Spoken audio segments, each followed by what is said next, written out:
The fast. Hunger is loud. Thirst is louder. But in Ramadan, something else begins to speak. When the body is denied what it wants, the heart discovers what it needs. And the fast becomes a mirror. What fasting really is. Many people think fasting is only about food. But Allah didn't prescribe Ramadan so we would merely feel hunger. Allah tells us the purpose clearly. Fasting has been prescribed for you so that you may attain Taqwa.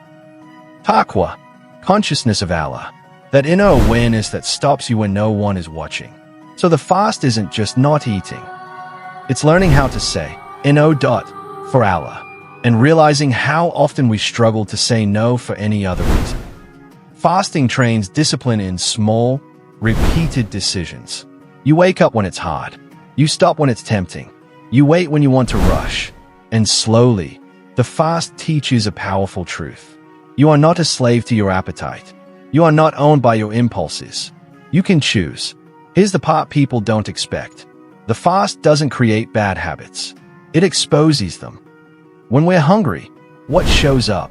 Irritation, sharp words, impatience, complaining, or maybe quiet sadness we usually cover with comfort. The fast reveals the self when the usual distractions are removed. And this is mercy, because you can't heal what you refuse to see. Patience in Ramadan isn't passive. It's active worship. You feel the urge, then you choose Allah instead. You feel the anger, then you hold your tongue for Allah. You feel the weakness, then you keep going for Allah. The Prophet taught us that fasting is not only leaving food, it's leaving what displeases Allah. Because the goal is not an empty stomach. The goal is a guarded heart. Sometimes the hardest thing to fast from isn't food. It's the tongue, the scrolling, the gossip, the argument you know you could win. But what is the value of a fast that ends at Maghrib? While the heart stayed restless all day, Ramadan teaches us, some things are halal, but too much of them makes the soul heavy. And some things are haram, but we treat them lightly. So ask yourself, what am I truly restraining? Not eating is the beginning, not the finish. One of the most beautiful lessons of fasting is empathy.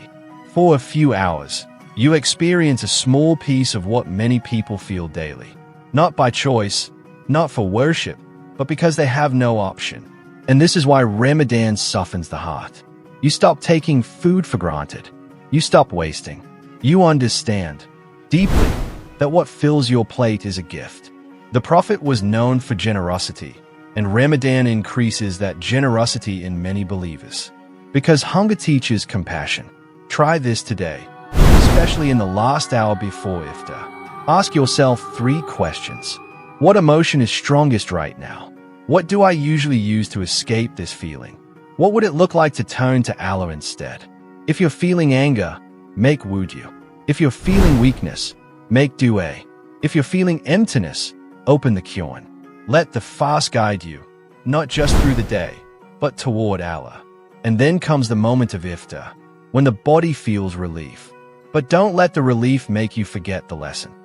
At iftar, pause. Thank Allah. Remember those who will not eat tonight. And make dua sincerely. Because Ramadan trains you to ask Allah at your weakest, and to remember Him at your happiest. Gratitude is the heart of the fast. Now ask yourself, honestly, what is your fast teaching you about yourself? Is it showing you where you're impatient, where you're attached, where you're easily triggered, or where you're stronger than you thought? Here's your Ramadan challenge for the next 24 hours. Fast from one thing beyond food. One habit that pulls you away from Allah. A complaint, an argument, endless scrolling, gossip, impulsive spending. Replace it with one act of worship. 2 rak'ahs, a page of Qur'an, a quiet dua, or feeding someone. May Allah accept our fasting, purify our hearts, and teach us what we refuse to learn in comfort.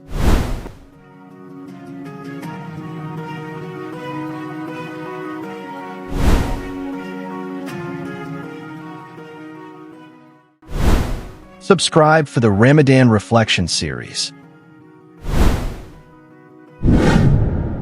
Good prayers.